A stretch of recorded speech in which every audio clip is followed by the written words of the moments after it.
नमस्कार मित्रांनो, स्वागत आहे तुमचं आपल्या या यूट्यूब चॅनलवर। तुम्ही जर या चॅनलवर नवीन असाल तर सबस्क्राईब करायला विसरू नका। आज आपण पाहणार आहोत वर्ग 12वा, विषय इतिहास, प्रकरण 12वे, बदलता भारत, भाग 2। यामध्ये पहिला प्रश्न आहे दिलेल्या पर्यायापैकी योग्य पर्याय निवडून पूर्ण विधाने पुन्हा लिहा। त्यामध्ये पहिलं विधान आहे 1995 मध्ये भारत सरकारचा आरोग्य विभागातर्फे रिकामी जागा लसीकरणाची मोहीम सुरू झाली। त्यामध्ये पर्याय दिलेले आहेत। आहे गोवर रुबेला, ब आहे पल्स पोलिओ, का आहे BCG आणि ड आहे त्रिगुणी। याचं उत्तर आहे ब पल्स पोलिओ। उत्तर लिहायचं आहे 1995 मध्ये भारत सरकारचा आरोग्य विभागातर्फे पल्स पोलिओ लसीकरणाची मोहीम सुरू झाली। दुसरं विधान आहे एर्नाकुलम हा 100% साक्षर झालेला जिल्हा रिकामी जागा या राज्यात आहे। पर्याय आहेत गुजरात, ब केरळ, क कर्नाटक, ड तामिळनाडू। उत्तर आहे ब केरळ। तर उत्तर असं लिहायचं आहे एर्नाकुलम हा 100% साक्षर झालेला जिल्हा केरळ राज्यात आहे। प्रश्न पहिल्यामध्ये ब आहे पुढील संचामधील ब गटामधील चुकीची जोडी दुरुस्त करून लिहा। अ गटात आहे राष्ट्रीय मानवाधिकार आयोग, ब गटात दिलेला आहे मानवी हक्कांचे संरक्षण। ही जोडी बरोबर आहे। दुसरं आहे centre for science and environment, त्यासमोर दिलेलं आहे ब गटामध्ये दिल्लीतील प्रदूषणाचा अभाव। ही जोडीसुद्धा बरोबर आहे। तिसरा आहे सिस्कॅप आणि त्याच्यासमोर ब गटामध्ये दिलेलं आहे कासवाचे जतन करणारी संस्था। तर ही विधान चुकीचं आहे। सिस्कॅप हे कासवाचे जतन करणारी संस्था नसून ते गिधाडांचे संरक्षण करणारी संस्था। हे विधान बरोबर आहे। तर तिथं गिधाडांचे संरक्षण करणारी संस्था जर असतं तर हे विधान बरोबर असतं। 4 नंबरचं आहे इंटॅक, याच्यासमोर आहे ब गटामध्ये वारशाविषयी जतन व जागृती करणारी संस्था। हे विधानसुद्धा काय आहे बरोबर आहे। तर या जोडीमध्ये आहे 3 नंबरची जोडी जी सिस्कॅप, ही जोडी चुकीची आहे। प्रश्न दुसरा ऐतिहासिक घटना, व्यक्ती, ठिकाण या संबंधीची नावे लिहा। त्यामध्ये पहिलं विधान आहे मानव अधिकार संरक्षण कायद्यान्वये स्थापन झालेला आयोग। उत्तर आहे राष्ट्रीय मानवाधिकार आयोग। पुन्हा पाहू, मानव अधिकार संरक्षण कायद्यान्वये स्थापन झालेला आयोग आणि त्याचं उत्तर आहे राष्ट्रीय मानवाधिकार आयोग। दुसरं विधान आहे भारतरत्न हा सर्वोच्च सन्मान मिळवणारा खेळाडू। उत्तर आहे सचिन तेंडुलकर। पुन्हा एकदा, भारतरत्न हा सर्वोच्च सन्मान मिळवणारा खेळाडू आणि तो खेळाडू कोणता आहे? सचिन तेंडुलकर। प्रश्न तिसरा आहे संकल्पना चित्र पूर्ण करा आणि संकल्पना दिलेली आहे क्रीडा क्षेत्रातील पुरस्कार आणि त्याच्या समोर काही रिकामी चौकोन दिलेली आहेत। त्यामध्ये आपल्याला काय करायचं आहे क्रीडा क्षेत्रातील पुरस्कार लिहायचे आहे आणि असे 4 पुरस्कार आपल्याला 4 चौकोन दिलेले आहेत, त्याच्यामुळे 4 पुरस्कार त्या चौकोनमध्ये लिहायचे आहेत। पहिला पुरस्कार आहे राजीव गांधी खेलरत्न पुरस्कार। कोणता आहे पहिला पुरस्कार? क्रीडा क्षेत्रातील राजीव गांधी खेलरत्न पुरस्कार। दुसरा पुरस्कार आहे अर्जुन पुरस्कार। दुसरा आहे अर्जुन पुरस्कार। तिसरा आहे ध्यानचंद लाईफटाईम अचीवमेंट पुरस्कार। ध्यानचंद लाईफटाईम अचीवमेंट पुरस्कार। चौथा पुरस्कार आहे राष्ट्रीय खेल प्रोत्साहन पुरस्कार। चौथा पुरस्कार आहे राष्ट्रीय खेल प्रोत्साहन पुरस्कार। अशा प्रकारे आपल्याला क्रीडा क्षेत्रातील पुरस्कार ही संकल्पना चित्र पूर्ण करता येते. प्रश्न चौथा आहे स्पीड पोस्ट. स्पीड पोस्टची आपल्याला काय करायचे आहे? टीप लिहायची आहे. उत्तर, या सेवेने पोस्टाचा चेहरामोहरा बदलला आहे. 1986 मध्ये सुरू झालेल्या या सेवेने सध्या दर महिन्याला सुमारे 3 कोटीपेक्षा अधिक पत्रे व पार्सल पाठवली जातात. स्पीड पोस्ट अंतर्गत पत्र पोचवल्यास SMS येतो.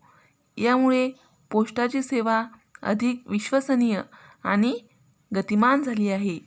याच्याच जोडीला पासपोर्ट सुविधा उपलब्धी, व्यावसायिक पार्सल, कॅश ऑन डिलिव्हरी,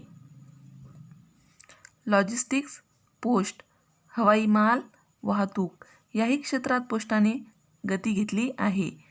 पूर्वी मोठ्या प्रमाणावर वस्तू, पत्रे, छापील मजकूर पाठवताना पत्र घडी घालून पाकिटात टाकणे, पाकिट चिटकवणे, पत्ता चिटकवणे इत्यादी कामे करावी लागत. आता पोस्ट खाते या सर्व गोष्टी स्वतःच जास्त शुल्क आकारून करू लागले आहे. यामुळे पोस्टाचा व्यवसाय वाढला आहे. 1,55,000 पोस्ट ऑफिसच्या माध्यमातून विविध बिले, राख्या, दिवाळी, शुभेच्छापत्रे इत्यादी सुविधा पुरवल्या जात आहेत. ऋषिकेश व गंगोत्री येथून गंगाचल उपलब्ध करून ते ग्राहकापर्यंत पोचण्यासाठी व्यवस्था सुद्धा 2016 पासून सुरू झाली आहे. याच्याच जोडीला स्वतःचे छायाचित्र वापरून स्टॅम्प तयार करणे, नवीन तिकिटे संग्रहासाठी विशेष योजना राबवणे यासाठी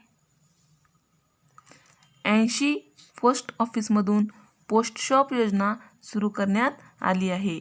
अशा प्रकारे आपल्याला स्पीड पोस्ट याची टीप स्पष्ट करता येते. दुसरी टीप आहे वायू प्रदूषण. उत्तर, वायू प्रदूषणाचा प्रश्न भारतातील सर्वच राज्यांना कमी अधिक प्रमाणात भेडसावत आहे. हवेत ऑक्सिजनचे प्रमाण कमी होऊन कार्बनचे, वायूचे आणि अन्य घातक वायूंचे प्रमाण वाढत जाणे यालाच वायू प्रदूषण असे म्हणतात. भारतातील सर्वच शहरांमध्ये वायू प्रदूषण हा चिंतेचा विषय बनला आहे. कारण वायू प्रदूषणामुळे लोकांचे श्वसनविकार वाढत चाललेले आहेत. वाहनांची वाढती संख्या, वाहनांच्या देखभालीकडे होणारे दुर्लक्ष यामुळे वायू प्रदूषण जलद गतीने वाढते. वायू प्रदूषण कारखान्यांच्या चिमण्यांमधून बाहेर पडणारा धूर यामुळे होते. वायू प्रदूषण कमी व्हावे म्हणून शासन अनेक प्रकारचे उपाय व कायदे करीत असते. अशा प्रकारे आपल्याला वायू प्रदूषणाविषयी टीप लिहिता येते. तिसरी टीप आहे पोलिओ निर्मूलन. बदलत्या भारताचे प्रतिबिंब आरोग्याच्या क्षेत्रातही उमटले. 1995 मध्ये भारत सरकारच्या आरोग्य विभागातर्फे पल्स पोलिओ लसीकरणाची मोहीम सुरू झाली. जागतिक आरोग्य संघटना WHO, युनिसेफ, रोटरी इंटरनॅशनल आणि भारत सरकार यांच्या संयुक्त विद्यमाने ही मोहीम राबवण्यात आली. ही मोहीम पोलिओ रोगाचे उच्चाटन करण्यासाठी होती. 5 वर्ष वयापर्यंतचे एकही बालक वगळले जाणार नाही असा चंग बांधून म्हणजेच निश्चय करून ही मोहीम राबवण्यात आली. ही योजना यशस्वी होण्यासाठी शिबिरे, घरोघरी लसीकरण प्रसार या माध्यमातून जाहिराती यासारख्या उपायांचा अवलंब करण्यात आला. अशा प्रकारे पोलिओ निर्मूलन ही योजना कशी महत्त्वपूर्ण आहे आणि ती कशी उपयोगी आहे हे स्पष्ट करता येते. प्रश्न 5वा, पुढील प्रश्नांची सविस्तर उत्तरे लिहा. पहिला प्रश्न आहे भारत सरकारचे क्रीडा धोरण स्पष्ट करा. उत्तर, आंतरराष्ट्रीय पातळीवर भारतीय खेळाडूंचा वाढत चाललेला सहभाग, खेळात विज्ञानाचा वाढता वापर आणि आधुनिक तंत्रज्ञान यामुळे प्रत्येक देश आपल्या क्रीडा धोरणाबद्दल दक्ष आहे. 2001 मध्ये भारत सरकारने आपले क्रीडा धोरण घोषित केले. खेळांचा विस्तार करणे इत्यादी गोष्टी या क्रीडा धोरणाची वैशिष्ट्ये आहेत. 2011 मध्ये भारताने या आणि खेळा ही योजना सुरू केली. या योजनेअंतर्गत दिल्ली येथे 5 क्रीडा संकुले उपलब्ध करून देण्यात आली. येथे येणाऱ्या मुलासाठी साईच्या स्पोर्ट ॲथॉरिटी ऑफ इंडिया तज्ज्ञ प्रशिक्षकाकडून मार्गदर्शनाची सोय करण्यात आली. मणिपूरमध्ये नॅशनल स्पोर्ट्स युनिव्हर्सिटीची स्थापना करून खेळांचे मार्गदर्शन, व्यवस्थापन व खेळांचे मानसशास्त्र यांची पदवी व पदव्युत्तर अभ्यासक्रम उपलब्ध करून दिला. खेळाडूंना प्रोत्साहन देण्यासाठी खेलरत्नसारखे पुरस्कार दिले जातात. शिवाय रोख बक्षिसेही दिली जातात. खेळांना व्यापक जनाधार देणे आणि खेळामध्ये उत्तम दर्जा गाठणे या उद्दिष्टपूर्तीसाठी 2017 पासून भारत सरकारने खेलो इंडिया ही योजना अंमलात आणली. आंतरराष्ट्रीय खेळात प्रावीण्य मिळवणाऱ्या खेळाडूंना नोकऱ्या दिल्या जातात. खेळांच्या विकासासाठी राष्ट्रीय विकास कोष स्थापन करण्यात आला. या कोषाला मदत करणाऱ्याला आयकरात 100% सूट देण्यात येते. विजेत्या खेळाडूंना निवृत्तीवेतन दिले जाते. 2018-2019 पासून MSc खेळांचे प्रशिक्षण, MA खेळाचे मानसशास्त्र यांचे अभ्यासक्रम विद्यापीठात सुरू केले. खेळांच्या विकासासाठी भारत सरकारने सर्वांगीण असे हे राष्ट्रीय धोरण निश्चित केले आहे. या धोरणामुळे खेळांना मदत व प्रोत्साहन मिळते. अशा प्रकारे आपल्याला भारत सरकारचे क्रीडा धोरण सविस्तररित्या स्पष्ट करता येते. प्रश्न दुसरा आहे, पर्यटकांना आकर्षित करण्यासाठी पर्यटन विभागाकडून कोणत्या सुविधा सुरू केल्या आहेत? प्रश्न पुन्हा एकदा पाहू. पर्यटकांना आकर्षित करण्यासाठी पर्यटन विभागाकडून कोणत्या सुविधा सुरू केल्या आहेत?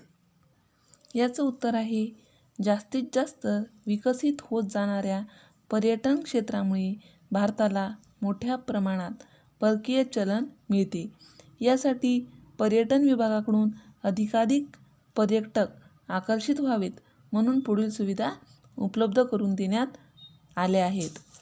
पहिली सुविधा आहे, संपूर्ण जगाला भारतातील वैशिष्ट्यपूर्ण स्थळांची माहिती व्हावी म्हणून 2016-2017 मध्ये इलेक्ट्रॉनिक आणि डिजिटल माध्यमातून प्रचार सुरू करण्यात आला. दुसरी सुविधा आहे, त्यामुळे अमेरिका, फ्रान्स, जपान इत्यादी देशांमधून भारतात येणाऱ्या पर्यटकांची संख्या वाढण्याचे प्रयत्न चालू आहेत.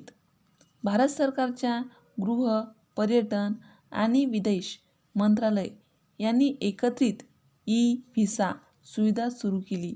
यात ई-व्यावसायिक व्हिसा, ई-मेडिकल व्हिसा या सुविधांचा समावेश होतो. चौथा आहे, 1363 या दूरध्वनी क्रमांकावर पर्यटन मंत्रालयाच्या वतीने माहिती मिळू शकते. पाचवा आहे, पर्यटकांना भारताची ओळख व्हावी यासाठी डिस्कव्हरी हिस्ट्री अशा जागतिक वाहिन्यांवरून भारतातील ऐतिहासिक, नैसर्गिक ठिकाणे दाखवली जातात. सहावा आहे, पर्यटकांना राहण्याची, खाण्याची उत्तम व्यवस्था व्हावी म्हणून हॉटेल्स बांधली आहेत.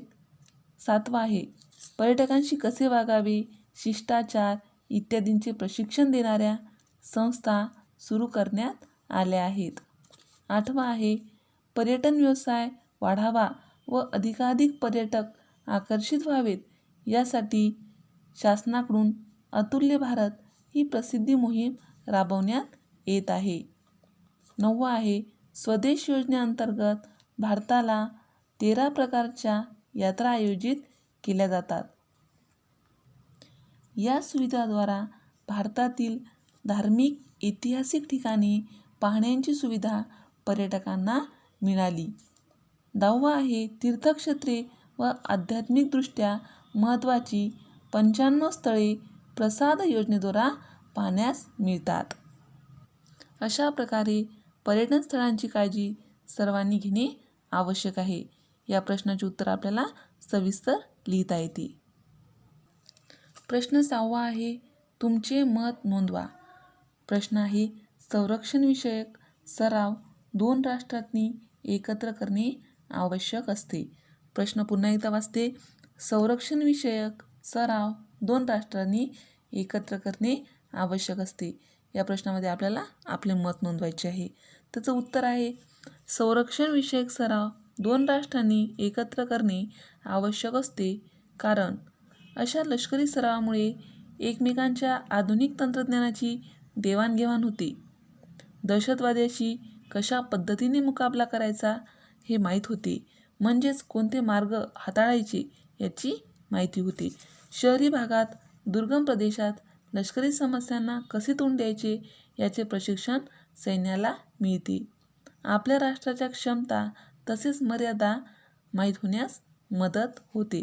त्यातूनच लष्कर व शस्त्रास्त्रे यांच्या आधुनिकीकरणाची गरज, सैन्याचे प्रशिक्षण व क्षमता वाढवणे इत्यादीबाबत उपाययोजना करण्याची संधीसुद्धा मिळते. युद्धातील व संस्थाच्या हालचालीस चालना मिळते. अर्धनागरी क्षेत्रातील दहशतवादाविरोधी कृती कशी करावी याचे प्रशिक्षण मिळते. या कारणामुळे संरक्षणविषयक सराव 2 राष्ट्रांनी एकत्र करणे खूप महत्त्वाचे आहे. प्रश्न 2रा आहे पर्यटन स्थळाची काळजी सर्वांनी घ्यावी, आणि त्याचं उत्तर आहे पर्यटन स्थळाची काळजी सर्वांनी घ्यावी, आणि त्याचं उत्तर आहे देशाच्या विकासात पर्यटन स्थळांचे योगदान महत्त्वपूर्ण आहे. हे महत्त्व प्रत्येकाने लक्षात घेणे आवश्यक आहे. पर्यटन स्थळे हा आपल्या ऐतिहासिक, पारंपरिक, सांस्कृतिक वारशाचा ठेवा आहे. दुसरा आहे आपले किल्ले, वास्तू, लेणी, येथील निसर्ग या गोष्टी आपल्या इतिहासाची साक्ष देतात. आपल्या देशाचे हे वैभव पाहण्यासाठी देशाविदेशातील अनेक पर्यटक येतात. तिसरा आहे पर्यटकांच्या पर्यटनामुळे भारत सरकारला खूप परकीय चलन प्राप्त होते. पर्यटनामुळे विविध व्यवसाय सुरू होतात. त्यातूनच अनेक तरुणांना व्यवसाय मिळतो. त्यातून रोजगार निर्माण होतात. स्थानिक व्यवसायाला पर्यटनामुळे चालना मिळते. स्त्रियांना, तरुणांना व्यवसाय मिळतात. पर्यटन स्थळांची काळजी केवळ सरकारने किंवा मोजक्याच लोकांनी घेऊन चालणार नाही.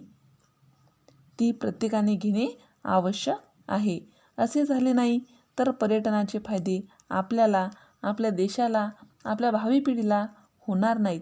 म्हणून पर्यटन स्थळांची काळजी सर्वांनी घेणे खूप आवश्यक आहे.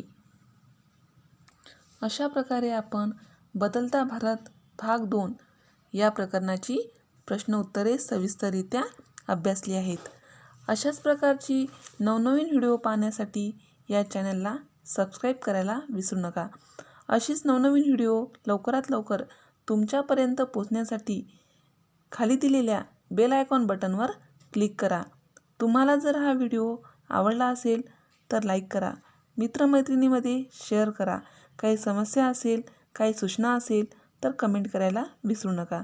हा व्हिडिओ तुम्ही शेवटपर्यंत पाहिल्याबद्दल धन्यवाद.